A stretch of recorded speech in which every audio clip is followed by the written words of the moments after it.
The night was thick with heat and humidity, humid July dusk that seemed to press against the walls of the narrow streets of Lisbon's old quarter.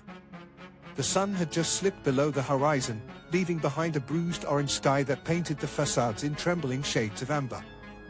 Gabrielle stood on the highest floor of their rented apartment, clutching her phone and watching Elena, her younger sister, barely 15, with hair like spilled ink, play with an old, battered guitar case.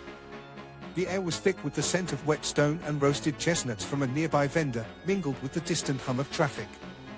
Gabrielle had just returned from work in a cramped office that smelled of stale coffee and paper when she found Elena curled up on the balcony, eyes closed. Her fingers strummed the strings of the guitar case as if it were a real instrument. The wind carried the faint laughter of children playing tag down the alleyways, and for a moment the city felt like a quiet, breathing organism. She moved closer, her hand brushing against Elena's shoulder. "What are you doing?" she asked softly, half to herself, because the night had already grown darker than usual.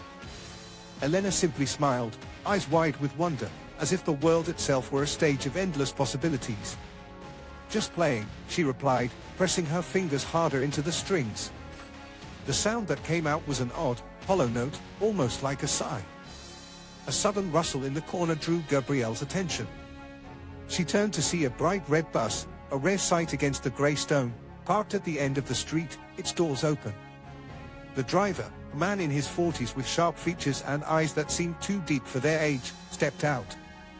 He wore an immaculate black uniform that looked more like a costume than practical work attire. Behind him followed two other men, also dressed in black, their faces obscured by shadow and the low light of the evening.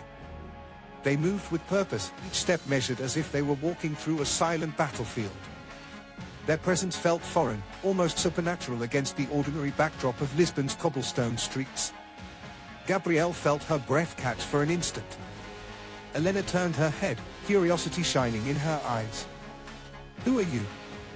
Gabrielle asked, voice trembling just enough to betray her calm facade. The driver glanced at them, then at Gabrielle, and spoke with a voice that seemed to echo through the night silence. "We're here for business," he said, but his words felt empty against the thick air that had grown suddenly cold. Before she could answer, a sudden burst of panic surged within her. She remembered the way the bus had appeared out of nowhere, how it was not part of any scheduled route, and how the men seemed to move as if they knew something she didn't. A flash of recognition sparked in her mind, something about their black uniforms, reminiscent of a shadowy organization that had been whispered about for years in Lisbon's underbelly. She turned abruptly, pushing against Elena, who was still playing, and shoved her toward the balcony. "We have to leave," Gabrielle whispered, her voice barely audible over the wind.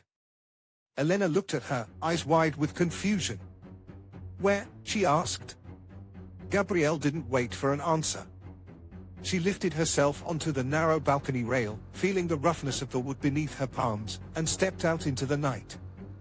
The street was empty except for a few stray cats that darted between the shadows. She could feel the weight of the city pressing against her like a living thing. Just as she turned to retreat back inside, her phone vibrated in her pocket. It rang with an unknown number. Gabrielle stared at the glowing screen, heart pounding. The call went straight to voicemail. She pressed the button again, hoping that it was a mistake, but the screen flashed a new notification, unknown caller. She hesitated for a moment before answering, feeling the weight of every breath she took. When the voice on the other end spoke, her throat tightened. "I know where you are," the voice said in a low tone, as if speaking from within the walls themselves. It was not a language she understood fully, but the cadence and the way it rattled through her bones were unmistakable. "You cannot hide." The words echoed like a threat wrapped in a promise of danger. She felt the chill spread down her spine. For a second, she imagined the bus's black uniforms crawling closer to her apartment, the men opening the door as if they could step straight into her living room. She realized that she was being watched, not by an unseen observer but by something tangible and present. Her phone fell from her hand, shattering against the concrete floor of the balcony with a sound that seemed too loud in the quiet night. The screen lit up with static before it turned dark. Gabrielle clutched the broken pieces in her trembling hands, her mind racing through 1,000 possibilities. What was happening? Who were these men? Why did they target her? The bus doors began to creak open again, and a cold wind swept across the balcony, carrying the faint scent of oil and metal. The men stepped out, their silhouettes growing larger as they moved closer. Gabrielle felt an instinctive surge. She had to act before she could be forced into whatever dark plan they had for her. She shoved Elena back inside, then turned her face toward the street with a newfound determination. "I'm going home," she said, and ran down the narrow stairwell of the apartment building, each step echoing in the still night.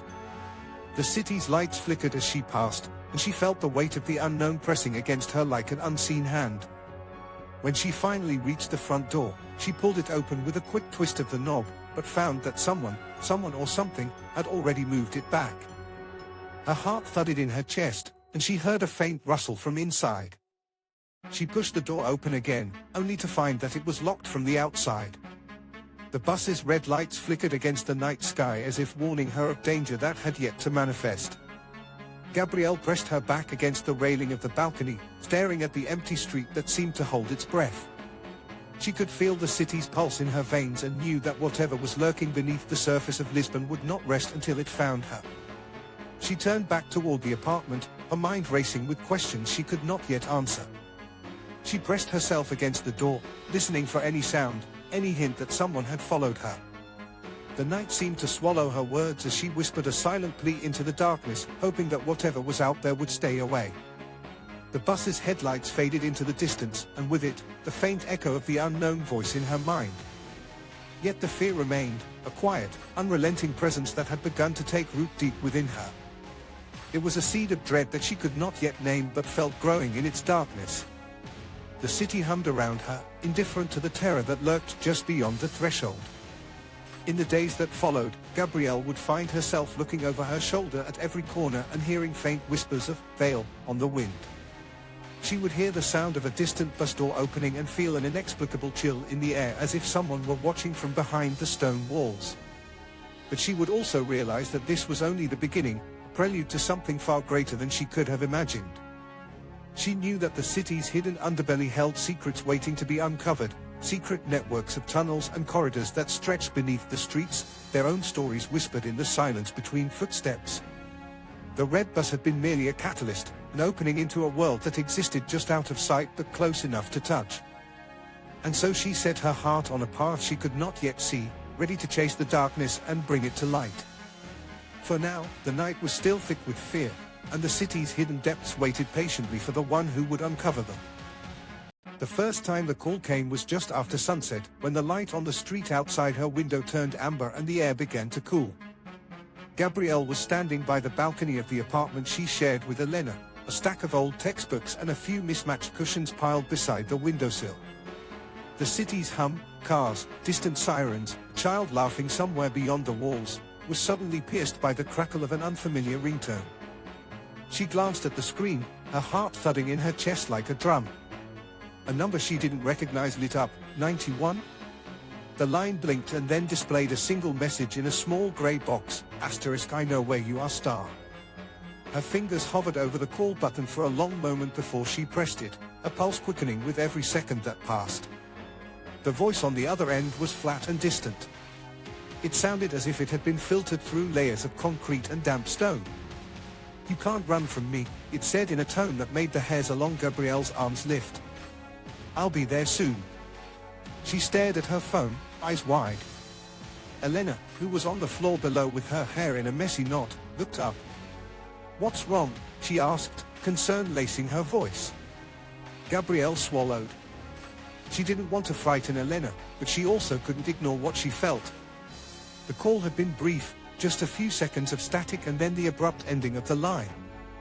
Yet the message stayed with her like a shadow that clung to the edges of her vision.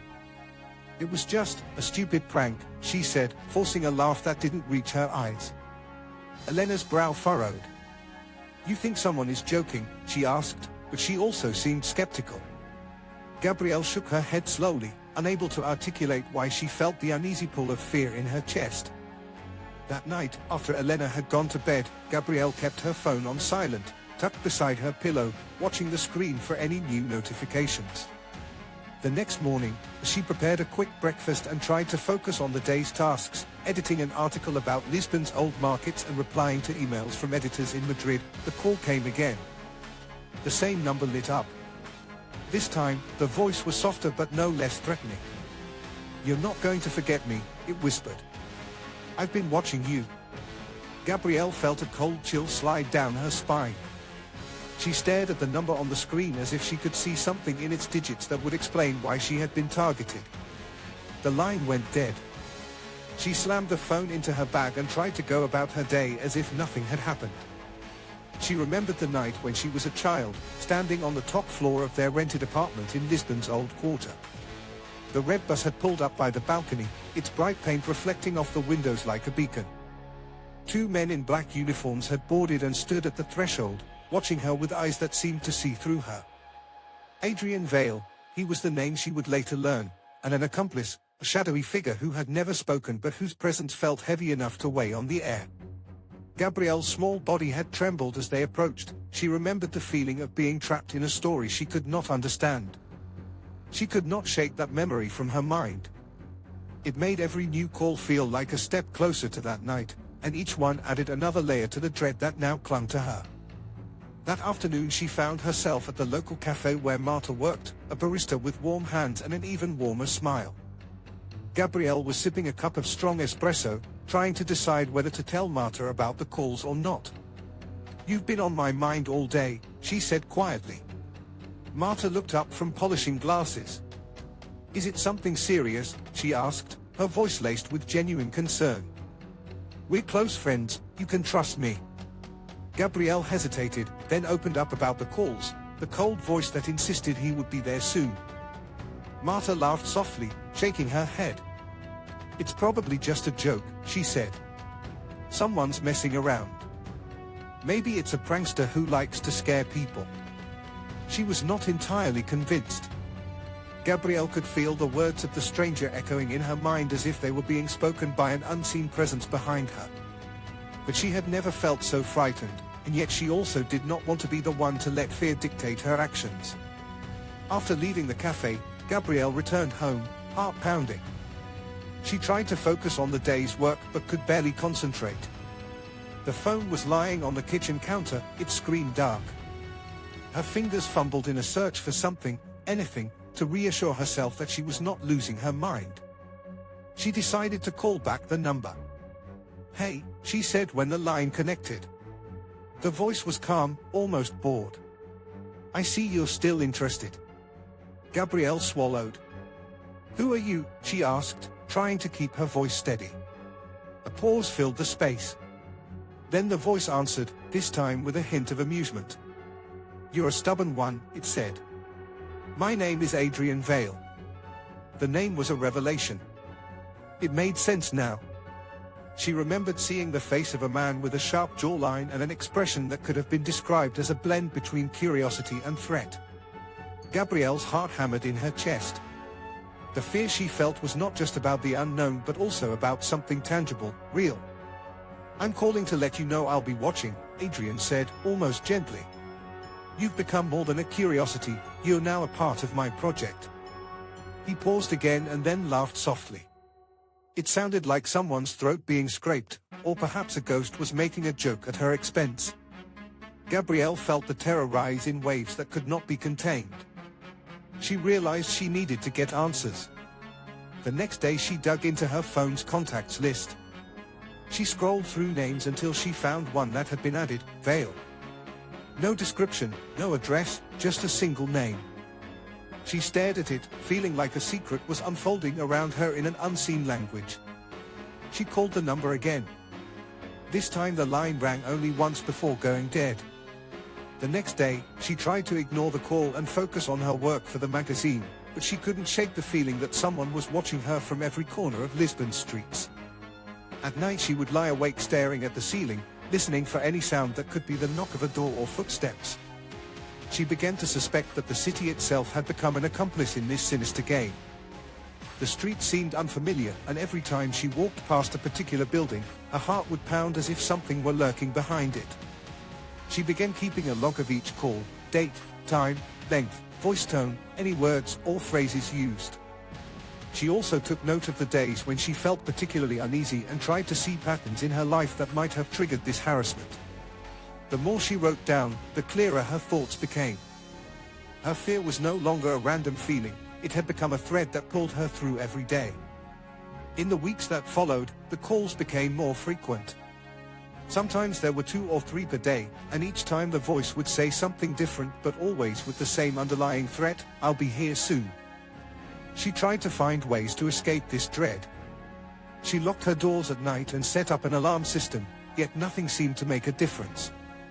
She began to consider all of the people she had met in Lisbon over the past months. A mysterious stranger who sold her flowers on the corner, a young man who worked in a bakery and always smiled at her, a woman who would occasionally stop by the cafe where Marta worked and ask about her family.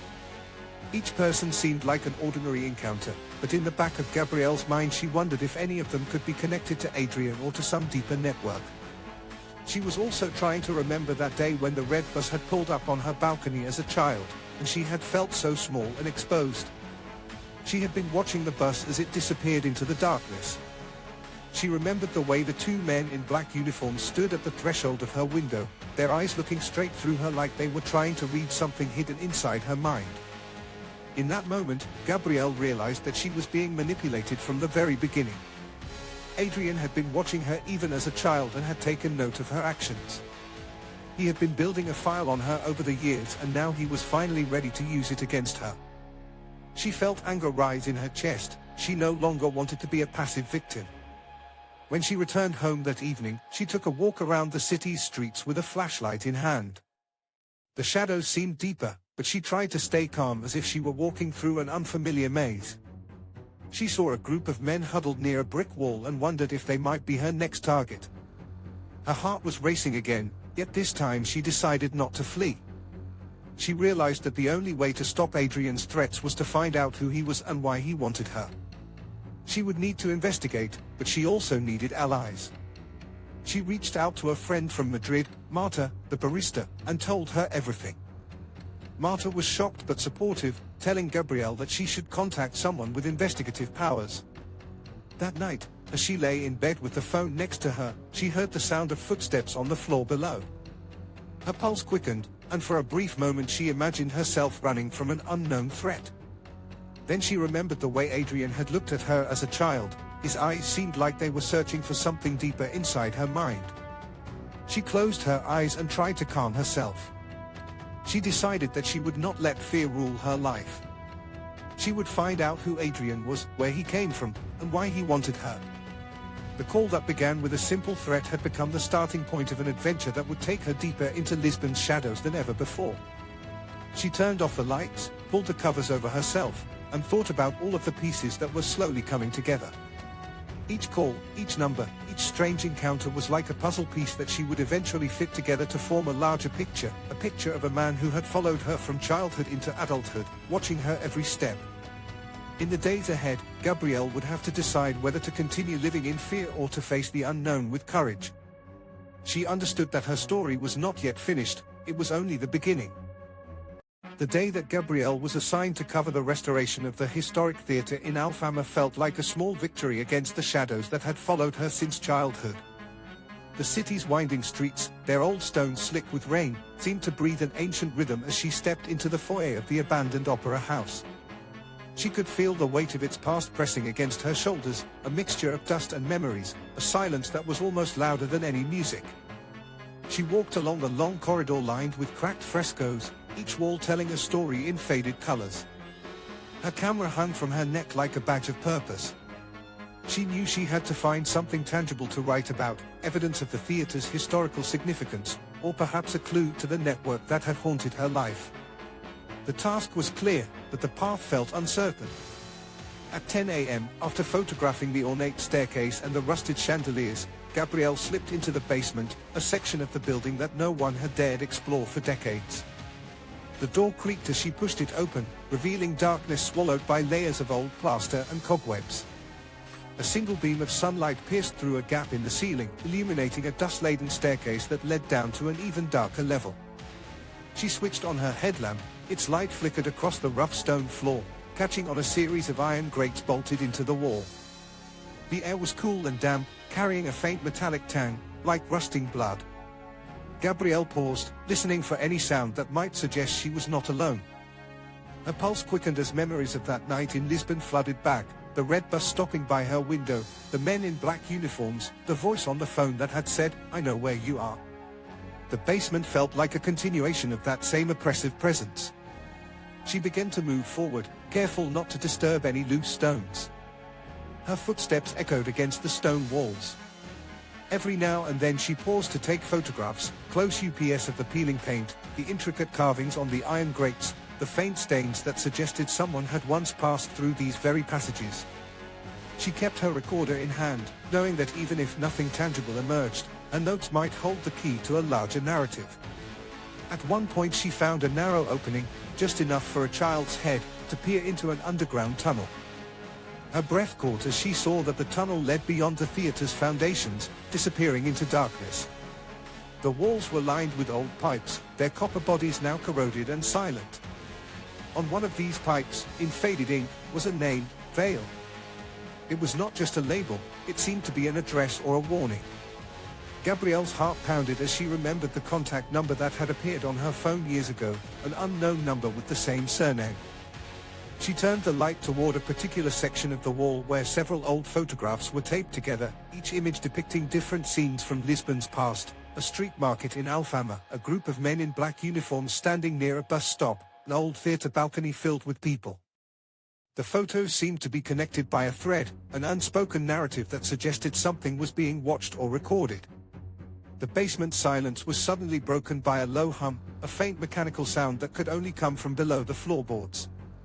Gabrielle's mind raced. She thought of Adrian Vale, the man who had once tried to break into her apartment and now seemed to be part of a larger network of tunnels. She realized that these tunnels might have been used for more than just hidden passageways, perhaps they were conduits for illicit activity. She followed the hum deeper into the basement, guided by her instincts and the faint glow of her headlamp. The tunnel widened as she progressed, revealing a small chamber with metal shelves stacked high with boxes of old newspaper clippings, books, and maps. On one of the shelves, she found a stack of newspapers that dated back to the 1990s, reports about crimes in Lisbon that had never been solved. The headlines were ominously similar to the stories Gabrielle had uncovered through her investigations. Her fingers traced the edges of a newspaper clipping titled "The Hidden Network." It described an underground network that operated within Lisbon's historical districts, using old tunnels and forgotten passages to move people and goods without being noticed. The article mentioned that the network was believed to be headed by a man named Adrian Vale, who had been involved in several high-profile cases. Gabrielle felt her throat tighten as she realized that the clues she was finding were pointing directly at the man who had haunted her life. She moved further into the chamber, where a map of Lisbon's underground network lay spread out on a table. It showed intricate connections between various historic sites, tombs, old churches, and theaters, and indicated hidden passageways that cut through the city. Each line was labeled with names or symbols, some of which were familiar to Gabrielle: Vale, Alfama, Ribeira. She felt her eyes scan the map until she found a marked route that connected the theater's basement directly to a building in the heart of Lisbon. She took photographs of the map and wrote notes on what she saw. The more she examined the evidence, the clearer it became. Adrian Vale had been using these tunnels not only for illicit purposes but also to surveil people who might threaten his operations. Gabrielle realized that her own experiences were not isolated incidents, they were part of a larger pattern orchestrated by someone who used Lisbon's hidden infrastructure as a tool. Her mind, however, was still full of doubts and questions. Was the map genuine? Had it been fabricated to mislead investigators like herself? And most importantly, what did Adrian Vale want from her? She could not ignore that she had been followed, surveilled, and threatened, yet every time she confronted a situation, he seemed to slip away as if he were a phantom. Gabrielle spent the rest of the afternoon piecing together the story. She connected the dots between the red bus, the men in black uniforms, the mysterious phone call, and now the network of tunnels that seemed to link multiple crime scenes across Lisbon. Each fragment of evidence she gathered added weight to her belief that Adrian Vale was not just a random attacker, he was an orchestrator who used hidden infrastructure for his own ends. When she finally left the basement, the evening light washed over the city's rooftops. She felt both exhausted and energized. Exhausted by the mental load of piecing together evidence, yet energized because she had discovered something that would shape her story, and possibly bring justice to those who had suffered under Adrian Vale's influence. Back in her hotel room, Gabrielle sat at her desk and began drafting a narrative. Her pen moved steadily across the paper as she described the theater's restoration, the hidden tunnels, and the chilling realization of how far-reaching this network was. She carefully noted each detail: the copper pipes, the faded ink on Vale, the newspaper clipping about an underground network, and her own personal history that intersected with all of these clues. The story took shape as a tapestry of history and horror. Gabrielle wrote about the theater's significance, a place where music once filled the air, and how it now hid a darker truth beneath its foundations. She described her discovery of the tunnels, the network, and how they connected to places she had visited in her past investigations. Her writing style remained clear and precise. She avoided any excessive adjectives or poetic language that might distract from the facts. Instead, she focused on conveying the raw emotions, fear, curiosity, determination, that had guided her actions. Her narrative was not just a series of events, it was an exploration of how she had grown through confronting these shadows. By the time she finished the draft, she could feel a sense of closure that had eluded her for years. She knew that the next step would be to share this story with the world, a way to expose Adrian Vale's network and give voice to those who might have been silenced by his presence. The final paragraph ended with a call for vigilance. If we look closely, even in the places where we think safety resides, there may be hidden pathways that carry danger. She saved her work, knowing she had taken an essential step toward exposing a larger conspiracy and protecting others from falling victim to Adrian Vale's manipulation. In that moment, Gabrielle understood that the basement was more than a dark space. It was a mirror reflecting how her own journey through fear could become a beacon of truth for others who might be watching from the shadows. The night before the first rainstorm of spring fell over Lisbon, Gabrielle sat alone in the dim kitchen of her rented flat, the faint hum of traffic echoing through the thin walls. She had always felt a strange sense of unease when she walked the streets at dusk, as if some unseen eyes were watching from behind every shuttered window. The memory of that night, when a crimson bus had screeched to a halt beside her apartment and Adrian Vale had slipped inside like a shadow, still haunted her. She could still taste the metallic tang of fear on her tongue. She clutched her notebook, pages filled with hurried notes about the underground tunnels she'd discovered beneath the old theater in Alfama. The drawings were crude but precise, lines that seemed to pulse with the rhythm of hidden pipes and forgotten passageways. Miguel had given her a cigarette, offering to light it while they planned their next move. She was hesitant, the scent of tobacco mingled with the stale air of the city's history. "We need to know where he is before we can confront him," Miguel said, his voice low and steady. The morning after that conversation, Gabrielle set out for the theater. The streets were wet from an unexpected drizzle, slick with rain that reflected the neon lights like a broken mirror. She slipped into the theater's service entrance, her sneakers making soft splashes on the polished floor. The building felt alive, its stone walls seemed to whisper stories of past performances and whispered secrets. When she reached the basement, a heavy metal door creaked open under her touch. Inside, the air was cool and damp, filled with the scent of old wood and iron. She lit a match, watching the flame flicker against the dark, cobwebbed corners. The beam of light revealed a network of tunnels that curled beneath the theater's foundations, winding like serpents through forgotten rooms and secret chambers. Gabrielle pushed further into the darkness, a flashlight cutting a narrow path ahead. She could hear faint echoes, perhaps the distant hum of pipes or the muffled steps of someone else moving through the labyrinth. The walls were lined with old iron bars, rusted but intact, their edges sharp enough to cut skin. As she walked deeper, she noticed small symbols carved into the stone, a circle intersected by lines that resembled a compass rose, and beside it, the word Vale etched in a slanted script. The letters seemed deliberate, as if someone had left a breadcrumb trail for her to follow. Her mind raced with possibilities. Adrian Vale had been involved in numerous underground operations, from smuggling artifacts to facilitating high-profile kidnappings. He had used the theater's basement as a staging ground for some of his more clandestine activities. The symbols she found might be clues, perhaps maps or codes that only he understood.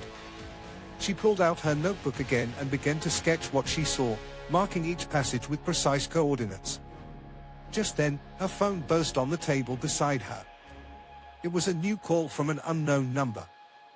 Her heart thudded in her chest as she answered. "Hello," she said, voice barely above a whisper. A cold, distant voice answered. "Do you still remember me, Gabrielle? The one who can't sleep at night because I'm always watching." The line went dead before she could respond. She stared at the screen, its black background a stark contrast to the white glow of her notes. Her hand trembled as she turned the phone over, checking for any new messages or missed calls. There were none, just an empty field that seemed to echo her own fear. She closed her eyes and forced herself to breathe slowly. The sound of dripping water in the tunnel seemed louder now, each drop a reminder of the secrets that lay beneath Lisbon's streets. She could feel Adrian's presence, like a phantom weight pressing against her back, urging her to stop digging deeper into his world. When she finally made it out of the basement, the city felt different. The rain had stopped, leaving behind a wet sheen on the cobblestones. The streetlights flickered, casting long shadows that seemed to move with a life of their own. Gabrielle walked towards the bus stop, her mind still racing through every detail she'd recorded in her notebook. Miguel met her there, his face weary but determined. He held out a small, battered notebook he had found at the theater's front desk, a journal belonging to one of the former stagehands who had worked for decades under Adrian Vale's command. Inside, pages were filled with frantic notes about secret meetings and hidden compartments. Miguel spread the pages between them, pointing to a particular entry that read, "We need to find the main tunnel before it's too late. The city's safety is at stake." Gabrielle felt her pulse quicken. The realization struck her, Adrian had been using these tunnels not only for his illicit dealings but also as a means of manipulating people in power. He had orchestrated a series of kidnappings and blackmail operations that had left the city's elite shaken, all while maintaining an unassailable facade of respectability. "Where do we go next?" she asked, her voice steady despite the fear that pulsed through her veins. Miguel nodded. "We need to find the main entrance of the tunnel network. If we can map it completely, we'll have a clear picture of how he moves his people and assets. It's risky, but we have no other choice." They set out together, retracing their steps back to the theater. The city was alive with noise, the chatter of tourists, the clatter of bicycles, the distant rumble of traffic. Gabrielle walked beside Miguel, her senses sharpened by a sense of urgency that had taken root in her bones. Every shadow seemed like an enemy, every passerby a potential informant. They found themselves at the theater's back entrance, where a small wooden door was hidden behind an old curtain. The lock was rusty but intact. Gabrielle slipped a key she'd found on Miguel's desk into the lock and turned it with careful precision. The door creaked open, revealing a dark passage that led straight into the heart of Lisbon's underground. The tunnel stretched out before them like a serpent, winding through the city's foundations. They followed its twists and turns, each turn bringing them closer to the source of Adrian Vale's power. As they moved deeper, Gabrielle began to notice subtle signs, old photographs of political figures, receipts marked with a cryptic symbol, letters addressed to people whose names she recognized from the city's gossip column. Her mind worked quickly, piecing together the puzzle. She could see now how Adrian had used his network of tunnels not just for smuggling but also as a covert route for transporting influential individuals who were being held hostage by his enemies. The realization sent chills down her spine. She felt the weight of those people's lives in her hands. At one point, they came across a small chamber filled with crates marked "Valuables." Gabrielle could feel her stomach drop as she realized that these were not mere artifacts but potentially priceless works of art and jewelry that Adrian had taken from his victims. She knew that if he was still active, he would soon be looking for new targets. The deeper they went into the tunnels, the more dangerous the environment became. The walls grew damp and cold, and the air felt thick with secrecy. Gabrielle could feel her senses heightened, every breath a reminder of how close she was to uncovering Adrian Vale's hidden empire. Suddenly, Miguel stopped in his tracks. He leaned over a carved stone slab that revealed an ancient map of Lisbon's underground network, a labyrinth of tunnels that had been constructed centuries ago for the city's defense. The map displayed a series of circles and lines that seemed to converge at a central point. It was clear that Adrian had taken advantage of this existing structure, creating a hidden network that allowed him to move freely around the city without detection. Miguel traced the lines with his finger, eyes wide as he realized what they meant. "Gabrielle," he whispered, "this is where we need to go. The main entrance must be near here." They followed the map's guidance until they reached a hidden passage that led to a small alcove in an abandoned building. Gabrielle could see a single keyhole embedded into a stone wall, a key that would unlock a door that had remained sealed for years. She slipped the key she'd found earlier into the lock and turned it.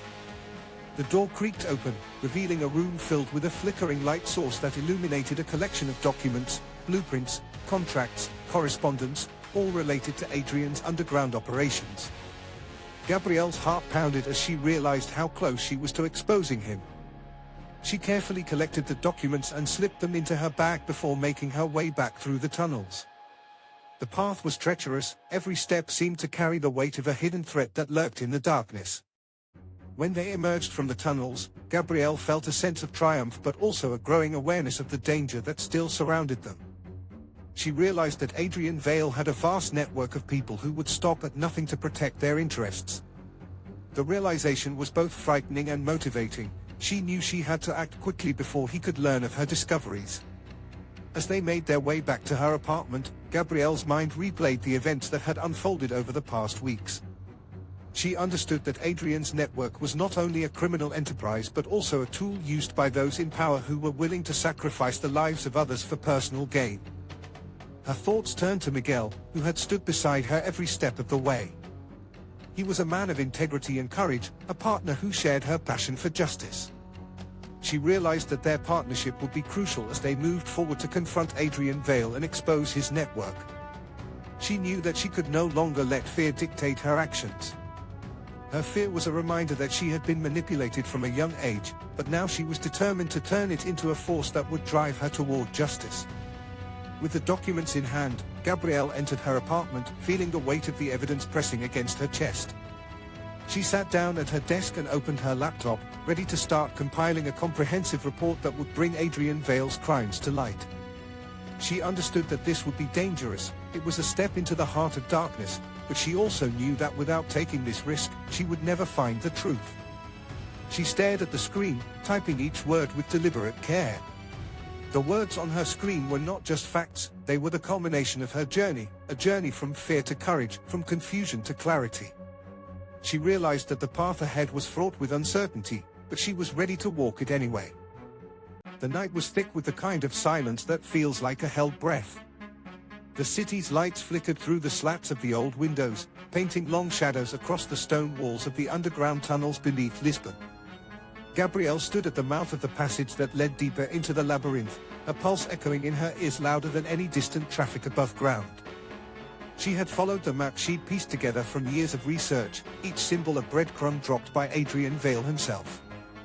The route was a maze of narrow shafts and damp corridors, a network once used for legitimate transport of goods but now twisted into a hideout for thieves and kidnappers. She could feel the weight of her recorder in her pocket, the tiny device that captured every crackle of conversation she heard. Miguel stood beside her, his eyes scanning the darkness. He had grown weary from years on the force, yet his face held a stubborn edge of resolve. "You sure this is it?" he asked, voice low. "The one Adrian used? The one we've been chasing for months?" Gabrielle nodded. "I'm sure. I found his signature in the ventilation ducts. The way the walls were carved, the placement of the iron bars, none of that matches anyone else." They stepped forward into the dimness, their footsteps echoing off stone. A faint smell of mildew and old oil clung to the air. As they moved deeper, a sudden sharp clang sounded ahead, reverberating through the tunnel like a warning bell. Gabrielle's fingers tightened on the recorder. "Hold still," she whispered, pulling Miguel closer. The sound was almost audible, as if it were an echo of their own breathing. The clang grew louder, then abruptly stopped. A breathless pause hung in the air before another sound, soft footsteps, deliberate and slow. Adrian had always been a master of anticipation, but Gabrielle felt a new kind of dread swell within her chest. She remembered that night on the balcony when he had appeared at her window with his dark uniform, a ghost looming over her sister's innocent laughter. The memory of that cold voice, "I know where you are," still haunted her. She whispered to herself, "Not here." Her mind replayed every detail of Adrian's past encounters, the way he'd slipped through the city's underbelly like a shadow, how his presence could be felt even when unseen. The thought that someone was watching them, hidden in the darkness, sent a chill down her spine. Miguel shifted his weight, eyes flicking to the faint outline of a door at the end of the corridor, a door he had never seen before, its iron hinges rusted but intact. "This is it," he said softly. "Adrian's hideout." The two of them approached the door cautiously.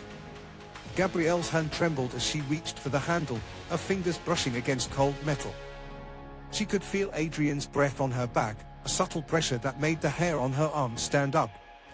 She turned the knob and pushed the door open with all the strength she had left. Inside was a room bathed in an eerie blue glow from flickering bulbs suspended above the ceiling. The walls were lined with old newspapers and maps, some of which bore marks that matched those Gabrielle had seen in her own research. In the center of the room sat Adrian Vale, his face illuminated by the harsh light, his eyes narrowed as he watched them enter. "You thought you could outsmart me," he said, voice low and calm. "You've found my secrets." He stepped forward slowly, each movement deliberate, as if he were a man who had spent years learning how to move without being seen. His presence filled the room, his very silence loud in the quiet of the underground.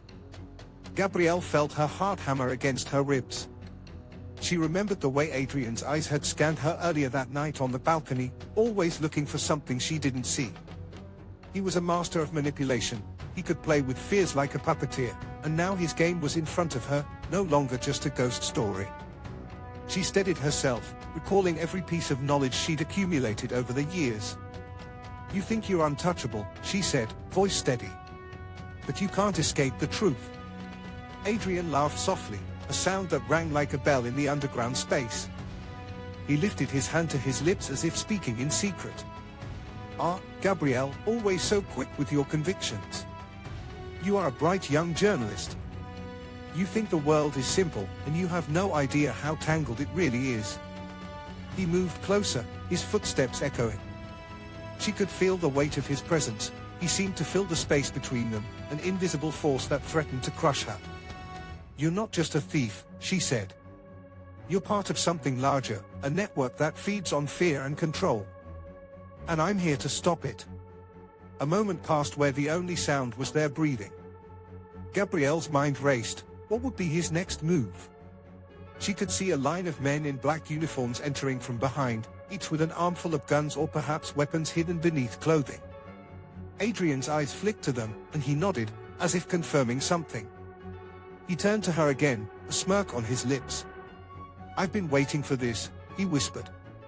"You're the first one who has dared come all the way down here." The room was suddenly filled with noise. The men began to move toward Gabrielle, guns drawn. Miguel lunged forward and tackled the nearest guard, bringing him to the ground. His body slammed against the stone floor, sharp crack echoing through the tunnel. Gabrielle seized the moment. She sprinted down a narrow corridor, her footsteps thudding on the wet stone. Behind her, Adrian's men pursued, shouting orders in Portuguese that translated into threats and commands. The corridor twisted into a maze of passageways, each with its own set of challenges, slippery tiles, sudden drops, or hidden trapdoors. Gabrielle ran until she saw a narrow opening, a small passageway that led to a lower level. She darted inside before the men could catch up. The air grew cooler as she moved deeper into the tunnels. She remembered the story about how Adrian had built an underground network that was meant to keep people from escaping, a system of hidden passages and dead ends designed to trap the unwary. She pushed herself through a narrow shaft until her hands hit the wall, rough stone, damp and slick with water. A faint glow illuminated her path, revealing a set of iron bars across the passage. Behind them, she saw a small opening that seemed to lead to an old, rusted gate that opened onto a narrow trench below. She paused for a moment. The ground beneath her trembled as someone in front of her stepped back and triggered a series of hidden mechanisms. A metal door began to close with the sound of grinding gears, sealing the passage behind her. She had no choice but to run faster. Her mind raced. What would happen next? Adrian's men were closing in on her. She needed an escape route. Her eyes fell on a rusted pipe that ran along the wall, a conduit used for ventilation. It was a narrow opening that led into a small room filled with old, dusty equipment and a series of cables. She leapt onto the pipe and began to climb, each movement calculated. She could feel the sweat pooling down her back as she clung to the metal surface. The sound of men's footsteps grew louder, echoing off the walls like a storm. A few minutes later, she found herself at the top of the tunnel, outside a small opening that led into an abandoned street above ground. She fell onto the cobblestones, her body slamming against stone and wood. Her lungs burned as she tried to catch her breath. She heard the sound of men's footsteps behind her, a faint thud on the pavement, followed by a shuffling of feet. Gabrielle turned around, her eyes scanning the street for any sign of danger. The street was empty, save for a few scattered shadows and the glow from a distant lantern. Her heart pounded in her chest, but she knew she had to keep moving. She ran toward the nearest alley, ducking into darkness as if it were a sanctuary. In that narrow alleyway, she found herself in front of an old building, a warehouse that was once a storage facility for the city's trams. The door was slightly ajar, and inside, there was a dim glow from a flickering light bulb hanging over a dusty table. She pushed the door open, her breath caught by the sudden draft of cold air. Inside, she saw an old man with eyes that held the weight of secrets, a man who had known Adrian for years. He sat at a desk, surrounded by piles of paperwork and maps. He looked up as she entered, his expression weary but determined. "Who are you?" he asked, voice low and rough. She hesitated, then answered, "I'm Gabrielle. I've come to end this." The old man nodded slowly. "You're not the first one to come here," he said. "But none have succeeded." He handed her a small notebook, filled with handwritten notes about Adrian's network, a blueprint of his underground tunnels and a list of contacts who worked for him. Gabrielle felt a rush of relief as she read the pages. The map was detailed, showing every tunnel, every hidden passage, and every safe house. She knew that this information could bring Adrian down. She thanked the old man and left the building. The night air was cool against her skin. As she walked through the streets, she felt a sense of purpose surge inside her. She had finally found the truth, and she was ready to expose it to the world. She reached a small cafe where she could use her laptop and prepare an article. With the notebook in hand, she typed her story, every detail about Adrian Vale's network, the hidden passages that were used for kidnapping, the people who would profit from fear. She wrote with conviction, determined to give voice to those who had been silenced by terror. As she finished the final sentence, a feeling of triumph washed over her. She was no longer just a victim or an investigator, she was a catalyst for change, someone who could bring light into the darkness. The next morning, her article was published in a major international magazine. Readers from around the world flooded her inbox with messages of support and gratitude. People were astonished that a young journalist had uncovered such a complex network hidden beneath Lisbon's streets. The police eventually raided Adrian's underground lair, arresting him and his accomplices. Gabrielle felt a sense of closure, but she also knew that her story was just the beginning. There would always be new secrets to uncover, new people to protect. She had learned that fear could be turned into strength, and that knowledge, once shared, could bring justice where it had never existed before. She looked out over Lisbon's rooftops as the sun rose over the city, bathing everything in a warm glow. The night was no longer a threat, it was simply another chapter in her life, one she would write with courage and curiosity.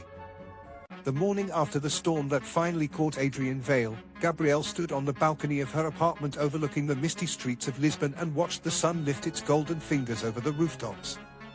The city seemed to exhale a sigh she could almost taste, a mixture of old stone and new hope. In the quiet before the day's clamor began, she felt an unfamiliar steadiness settling into her chest like a well-tuned instrument.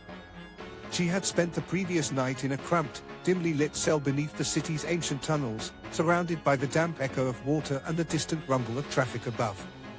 There, she had watched as police officers, guided by Miguel Duarte's insistence on precision, hauled Adrian into custody with the reverence of a courtroom drama more than a crime scene. The man who once stalked her from shadow to shadow now stood shackled, his eyes reflecting not only fear but also a hint of bewilderment at being finally seen. In that moment, Gabrielle realized that the fight had never been about vengeance or closure, it had always been about reclaiming the narrative she had lost as a child. She had grown up in a city where secrets flowed through cobblestones like underground rivers, and she had learned early to keep her own secrets tight, tucked behind closed doors and silent rooms. Now, with Adrian's capture, those walls began to crumble. She returned to the newsroom that afternoon, her mind buzzing with the images of hidden passages and the weight of evidence that would paint a clear picture for anyone willing to look. The editors were waiting, pens poised over laptops, ready to receive the story that could not be contained within any single article. Gabrielle pressed the keys as if they were arrows aimed at the truth.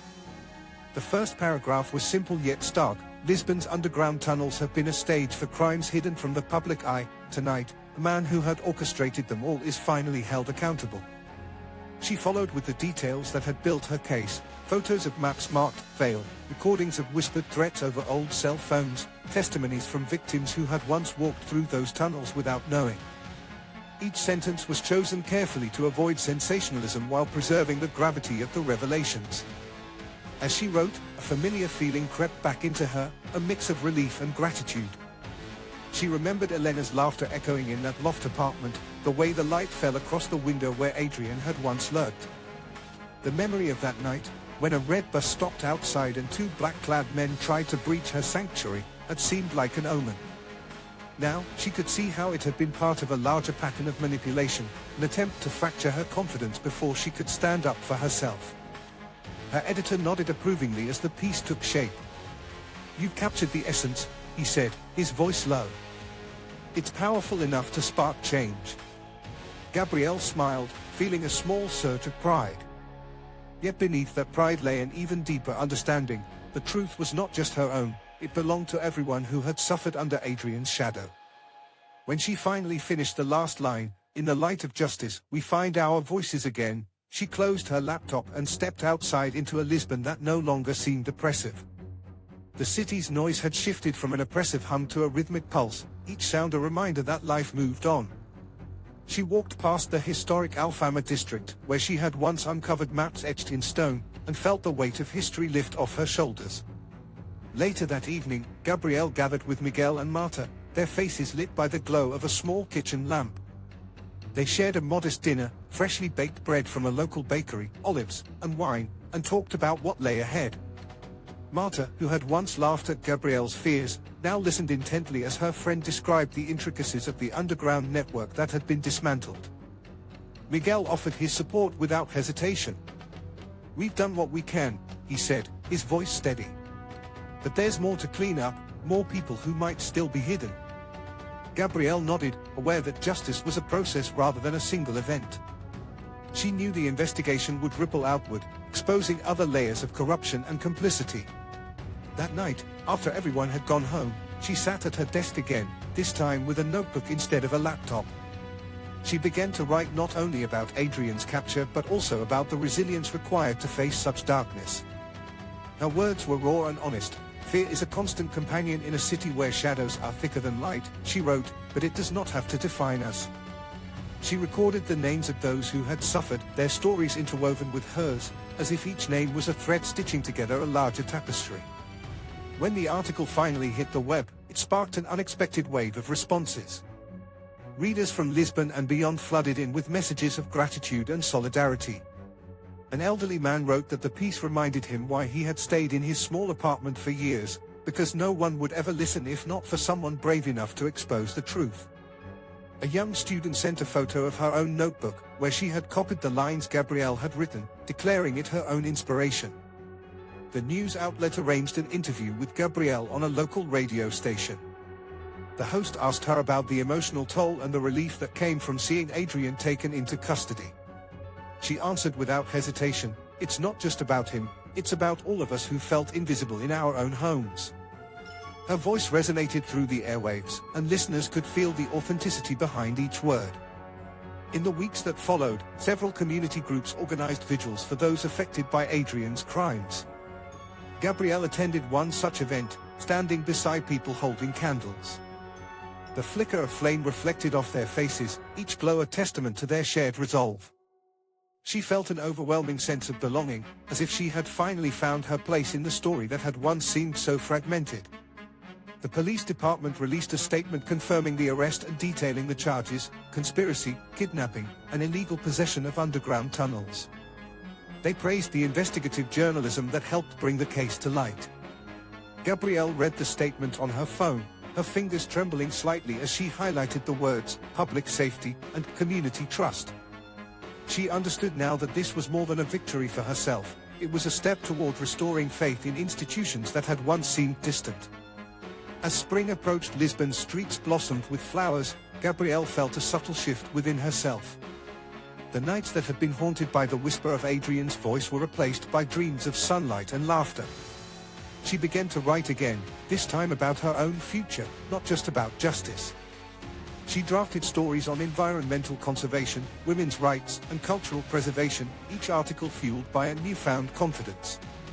She found herself speaking at local schools, sharing her journey with students who looked up to her as an example of resilience. "You are never alone in your fears," she told them. "It is the truth that has the power to free you." Their eyes widened as they listened, and she felt the ripple effect of her words. On a quiet evening, Gabrielle returned to the balcony, this time with a cup of tea warming her hands. She watched the sunset paint the city in hues of amber and rose.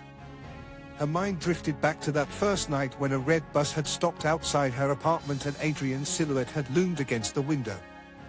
She realized then how far she had come, from a girl who felt small in a world of shadows, to an investigator whose voice could pierce through darkness. She thought about Elena, now studying abroad but always connected by their shared past.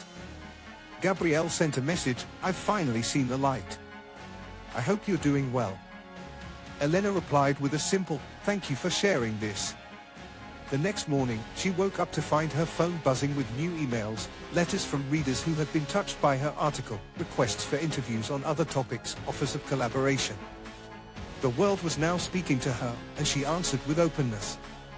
When the year ended, Gabrielle reflected on the journey that had led her from fear to empowerment. She realized that the real victory lay not in holding Adrian captive, but in reclaiming control over her own narrative. She had turned a nightmare into a story of resilience and courage, proving that even in a city built on ancient tunnels, one could find light. She closed her notebook for the night, feeling an immense gratitude toward the city that had tested her, the people who had supported her, and herself for refusing to be silenced.